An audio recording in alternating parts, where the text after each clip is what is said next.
श्रीमद्भागवत प्रथम स्कंद षष्ठ अध्याय। श्रीसुत उवाच। शौनक आदि मुनि मध्ये सुत कहन्ति जे आनन्दे। शृण सकल मुनि जने सेव्यास नारद वचने। एमन्ते नारदर वाणी सत्यवतीर पुत्र शुणी। नारद जन्म कर्म जेते कृष्णଙ୍କୁ भजिले जेमन्ते। ए सर्व कथा जाणिबारे पुଣି पुछिले ଆଉ ଥରେ। ବ୍ୟାସ ଉବାଚ। ଗଲେ ସନ୍ନ୍ୟାସୀ ଯେଉଁ ଦିନ ତୁମ୍ଭଙ୍କୁ କରି ମନ୍ତ୍ର ଦାନ। ସନ୍ତୋଷେ ଦେଇ କୃଷ୍ଣ ଦୀକ୍ଷା ଗମିଲେ ଯେଣେ ତାଙ୍କ ଇଚ୍ଛା। ତଦନନ୍ତରେ କଲ କିସ ତୁମ୍ଭେ ଯେ ଅଳପ ବୟସ। ଜନ୍ମ ସର୍ଜନା ପ୍ରଜାପତି ବାଳକ କାଳୁ ଯେ ଭକତି।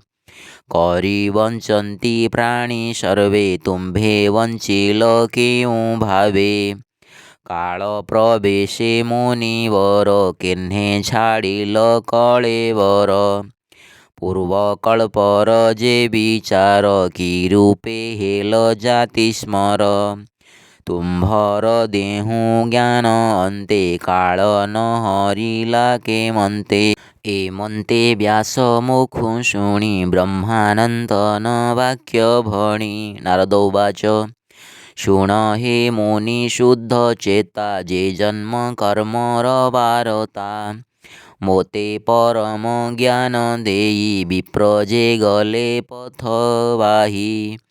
ମୁଁ ପୁଣି ପ୍ରଥମ ବୟସେ ମୁନିଜନଙ୍କ ଉପଦେଶେ। ଦିନ ବଞ୍ଚଇ ମାତା କୋଳେ ମନ ମୋ ଥାଏ ତାଙ୍କ ମେଳେ।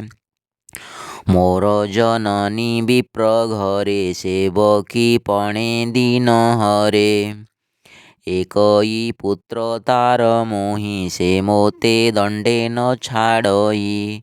ସ୍ନେହେ ପୋଷଇ ନୀତି ନୀତି ମୋତହୁଁ ନାହିଁ ଅନ୍ୟ ଗତି।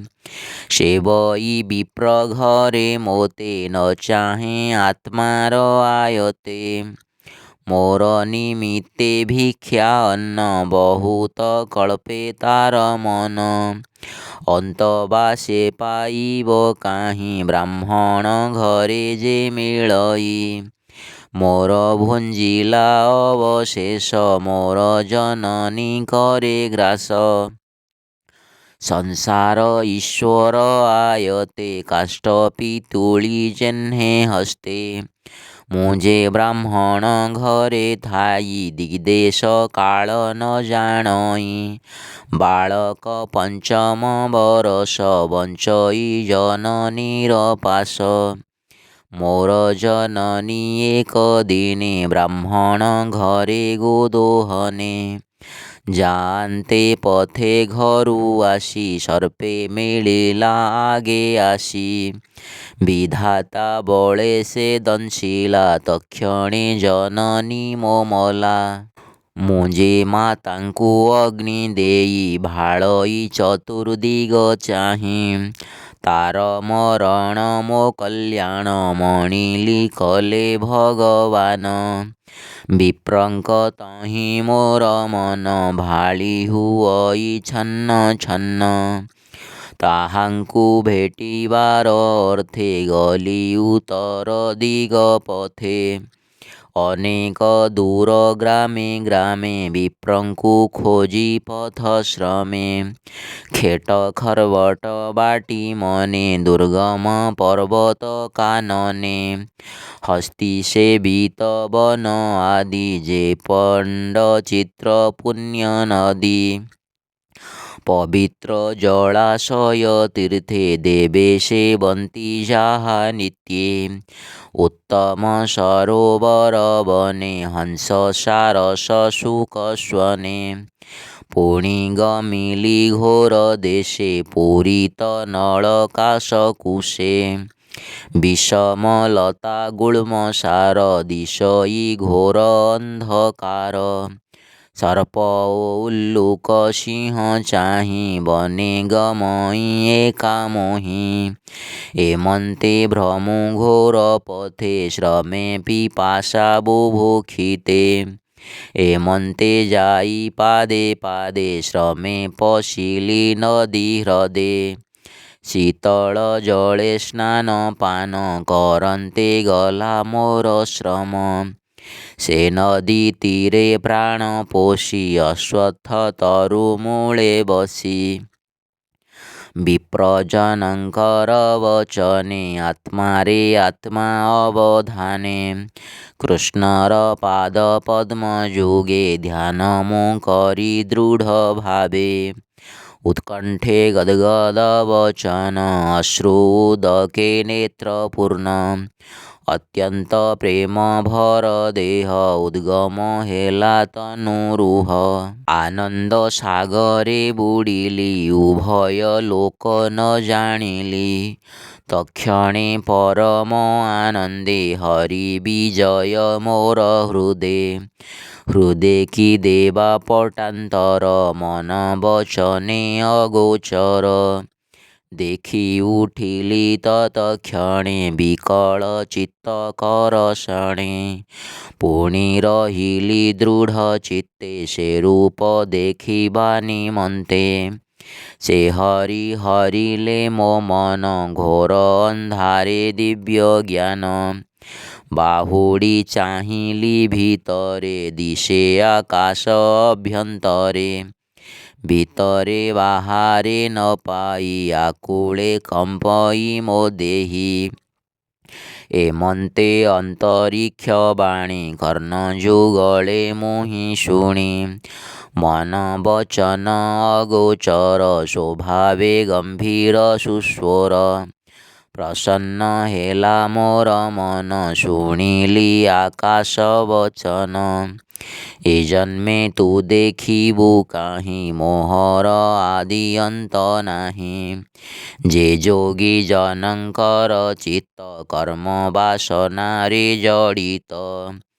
ଯାବତ ଶୁଭାଶୁଭ କର୍ମେ ଚିତ୍ତ ଆକୃଷ୍ଟ ମତି ଭ୍ରମେ। ଭେଟ ସେ ପାଇବେ କେମନ୍ତେ କର୍ମ ଆବୋରି ନାନା ମତେ।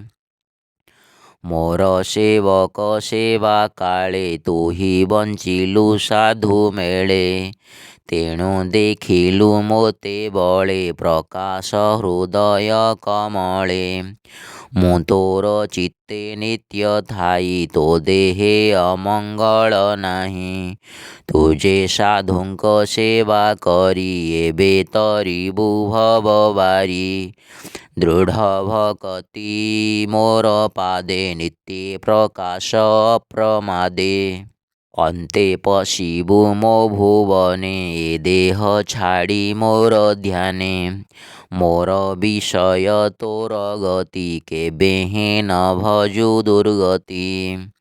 ସୃଷ୍ଟି ପ୍ରଳୟ ବାଧା ଯେତେ କେବେହେଁ ନ ଲାଗଇ ତୋତେ। ମୋ ଅନୁଗ୍ରହେ ହେଉ ଜ୍ଞାନ ଏମନ୍ତ ଆକାଶ ବଚନ। ସ୍ୱଭାବେ ବାଣୀ ଅନ୍ତରୀକ୍ଷେ କେ ତାହା ଦେଖିବ ପ୍ରତ୍ୟକ୍ଷେ।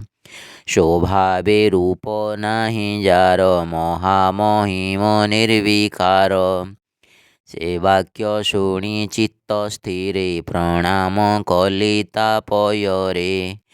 ଭାବେ ହୋଇଲି କୃତକୃତ୍ୟ ଶୁଣ ହେ ସତ୍ୟବତୀ ସୁତ।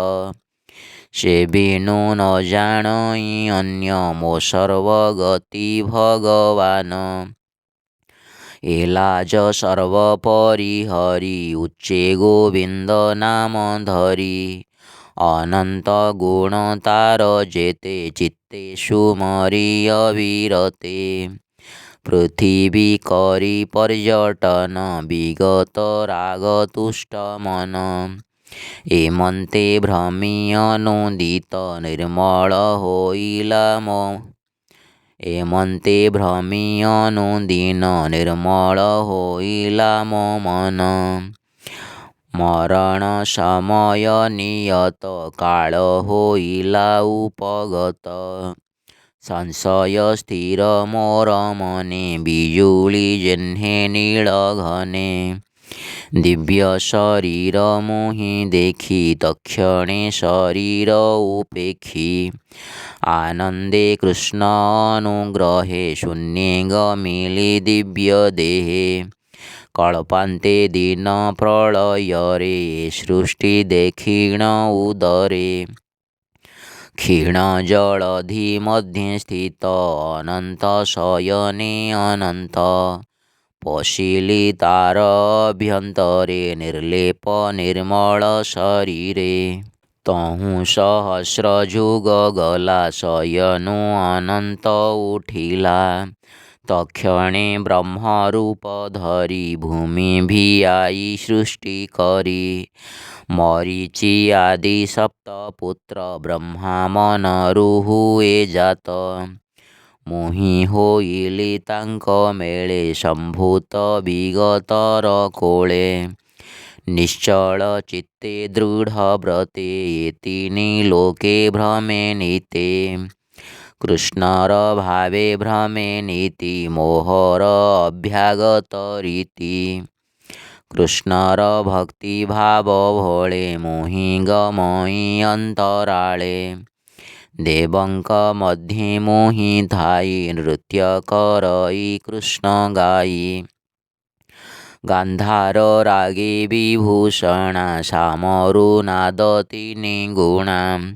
ଶୁଭେ ମୂର୍ଚ୍ଛିତ ନାଦ ବାଣୀ ଆନନ୍ଦେ କୃଷ୍ଣ ନାମ ଗୁଣି। ନିରତେ ଭ୍ରମଇ ଜଗତେ ଶୁଣ କହିବା ଆଉ ଯେତେ।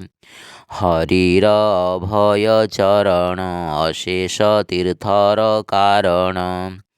ସେ ପଦ କଲି ସୁମରଣ ଶୀଘ୍ରେ ମୋ ଚିତ୍ତେ ନାରାୟଣ।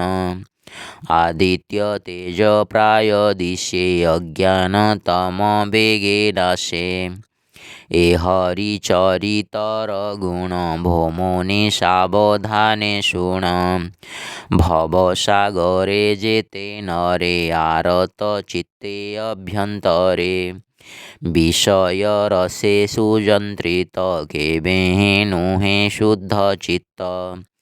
ଇଚ୍ଛନ୍ତି ଭବ ସିନ୍ଧୁ ଗର୍ଭେ ସେ ନରେ କେମନ୍ତେ ତରିବେ। କୃଷ୍ଣର ଗୁଣ ଗାଥା ଘୋଷି ଆନନ୍ଦ ଭାବେ ଯେହୁ ରସି। ହେଳେ ତରନ୍ତି ଗୁଣ ଗାଇ ଅନ୍ୟଥା ସୁଖ ଲେଶ ନାହିଁ। ଯମ ନିୟମ ଯୋଗ ପଥେ ଯେ ନର ସାଧେ ଅବିରତେ। ଏମାନ ପାଇବ ସେ କାହିଁ ଯେବେ ଗୋବିନ୍ଦେ ଭାବ ନାହିଁ। ଶୁଣ ହେ ସତ୍ୟବତୀ ସୁତ ଯେ ପୂର୍ବେ ମୋହର ଚରିତ। ମୋ ଜନ୍ମ କର୍ମ ସଙ୍ଗେ ଯେତେ କହିଲି ତୁମ୍ଭର ଅଗ୍ରତେ। କହଇ ଦାସ ଜଗନ୍ନାଥ ପ୍ରଥମ ସ୍କନ୍ଧେ ଭାଗବତ। इति श्रीमद्भागवते महापुराणे पारमहंस्यां संहितायां वैयासिक्यां प्रथमस्कन्धे व्यासनारदसंवादे नाम षष्ठोऽध्यायः।